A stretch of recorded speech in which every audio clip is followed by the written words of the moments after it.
Three notorious bandit leaders have reportedly been eliminated in a United States military airstrike carried out inside Nigeria. And this development is already raising serious questions about Nigeria's security structure, government transparency, and the true handling of intelligence at the highest levels. One of the names at the center of this operation is Bello Turji, a man who for years symbolized the failure of the Nigerian state to protect its citizens from armed banditry. According to multiple reports, the U.S. strike targeted known bandit strongholds in the Northwest, resulting in the elimination of three high-profile figures responsible for mass kidnappings, village raids, killings, and large-scale terror across Zamfara, Sokoto, and surrounding areas. These are not low-level criminals. These are individuals who have openly challenged the authority of the Nigerian state, imposed illegal taxes on communities, and operated with shocking confidence for years. Bello Turji's name alone carries weight. He has repeatedly appeared in videos, granted interviews, threatened communities, and even mocked government efforts to stop him. His operations have displaced thousands, ruined livelihoods, and contributed significantly to the climate of fear in the Northwest. For many Nigerians, the idea that such a figure could be eliminated so swiftly by a foreign military immediately raises a painful question.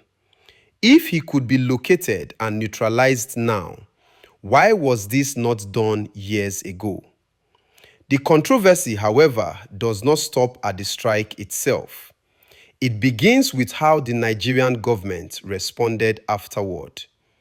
Shortly after news of the operation broke, the Nigerian government confirmed that it worked with the United States on the strike.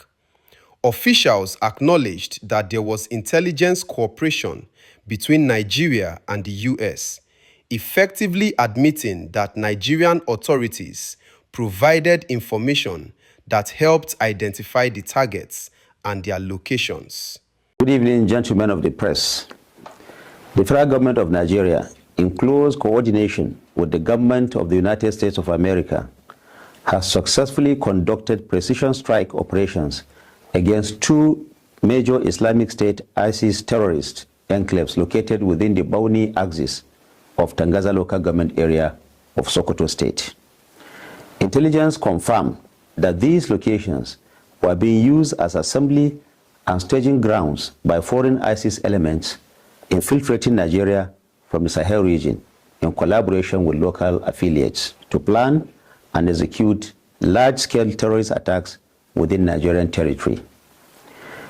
The precision strike operations were executed between 12 midnight and 1:30 a.m. on Friday, December 26, 2025, following explicit approval by the President of the Federal Republic of Nigeria, His Excellency President Bola Ahmed Tinubu, GCFR.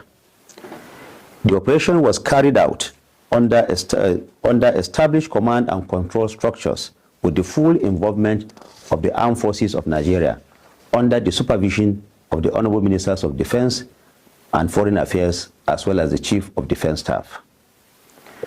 The strikes were launched from maritime platforms domiciled in the Gulf of Guinea after extensive intelligence gathering, operational planning, and reconnaissance. A total of 16 GPS-guided precision munitions were deployed using MQ-9 Reaper unmanned aerial platforms, successfully neutralizing the targeted ISIS elements attempting to penetrate Nigeria from the Sahel corridor. During the course of the operation, debris from expended munitions fell in Jabo, Tambuwa local government area of Sokoto State, and in Ofa, Kwara State, near the premises of a hotel. No civilian casualties were recorded in either location, and relevant authorities promptly secured the affected areas. The federal government of Nigeria reiterates its unwavering resolve to confront, degrade, and eliminate terrorist threats, particularly those posed by transnational extremist networks seeking to undermine Nigeria's sovereignty and security. Nigeria remains fully aligned with its strategic partners and friends of Nigeria in executing coordinated actions aimed at ensuring lasting peace, border security, and regional stability. The federal government of Nigeria assures all Nigerians that it remains firmly in control of the national security architecture and is fully committed to the protection of lives and property. Citizens are urged to remain calm and vigilant as decisive actions continue against all terrorist groups threatening the nation. This confirmation is critical because intelligence sharing is not a casual process. It involves precise data, surveillance, verification, and authorization. You do not collaborate on an airstrike by accident. That admission alone should have closed the matter. Instead, it opened a much bigger problem. Soon after, Daniel Bwala, a senior government official and presidential spokesperson, made a public statement saying the government does not know the specific group or individuals the United States attacked. That statement immediately contradicted the earlier confirmation of cooperation. And this is where the narrative begins to unravel. I'm sure that the American government have jurisdictional power over operation against ISIS and their ancillaries around the world.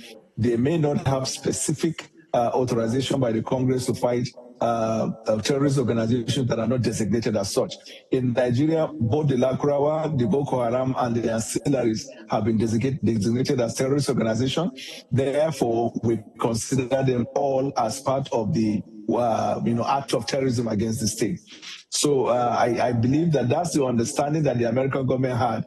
But this is sketchy, right? In the coming days or hours, we are going to have more intelligence and more report about exact targets, whether it were the members of the ISIS or were the members of Lakurawa or the members of the bandit. So, but whether ISIS, Lakurawa, or bandit, they are all. If the Nigerian government provided intelligence for the operation, how can the same government claim ignorance about who was targeted? Intelligence is not vague. It is not something you supply in abstract terms. You don't hand over coordinates, movement patterns, and operational data without knowing exactly whose camp is being hit. So when a government official says they don't know who the US attacked, it creates a credibility gap that cannot be ignored. At this point, Nigerians are forced to consider uncomfortable possibilities. Either the government is not being truthful about its involvement, or different arms of the same government are operating without coordination, speaking independently, and contradicting each other on a matter as sensitive as foreign military action on Nigerian soil. Both scenarios are deeply troubling. If the government did not know who was targeted, then why confirm cooperation at all? And if the government did know, then why deny knowledge afterward? This inconsistency weakens public trust and raises concerns about accountability, transparency, and competence within the security and communication structure of the states. This issue goes beyond public relations. It touches directly on national sovereignty. Allowing a foreign military to conduct strikes within Nigeria is a serious decision. It requires clear authorization, clear objectives, and clear ownership of the outcome. When officials give conflicting accounts, it creates the impression of confusion, lack of control, or worse, deliberate obfuscation. There is also a deeper question Nigerians are asking quietly but persistently. Why did it take the involvement of the United States to neutralize bandit leaders who have terrorized Nigerians for years? Bello Turji did not suddenly appear last month. His activities have been documented for a long time. Victims have cried out. Communities have protested. Reports have been filed. Yet, decisive action always seemed delayed, incomplete, or absent. Now, in a single strike involving foreign forces, multiple notorious figures are eliminated. That contrast is difficult to explain away. Some see this as proof that Nigeria has the intelligence but lacks the political will to act. Others see it as evidence of institutional weakness, where local forces are constrained by bureaucracy, corruption, or fear of backlash. Whatever the explanation, the optics are damaging. It reinforces the perception that Nigerians are only protected when external powers step in. The mixed messaging from government officials only makes matters worse. Instead of presenting a unified, transparent account of what happened, Nigerians are watching officials contradict one another in real time. That shifts attention away from the success of removing dangerous criminals and toward doubts about leadership coherence. It also raises concerns about internal accountability. If intelligence was shared, who approved it? Which agency coordinated with the US? Was the presidency fully briefed? Were the military and intelligence services aligned? These are not academic questions. They go to the heart of how Nigeria manages security in an era of rising insecurity. Another layer to this issue is public perception. Many Nigerians feel that banditry, terrorism, and violent crime have been handled selectively. Some criminals are pursued aggressively, while others seem untouchable for years. The sudden elimination of figures like Bello Turji by a foreign strike revives suspicions that political considerations, negotiations, or quiet arrangements may have delayed action in the past. Whether those suspicions are true or not, the government's contradictory statements are fueling them. At the end of the day, the elimination of violent bandit leaders is something most Nigerians welcome. No one mourns men responsible for mass suffering. But success in security operations must be accompanied by clarity, honesty, and accountability. Without that, even victories create controversy.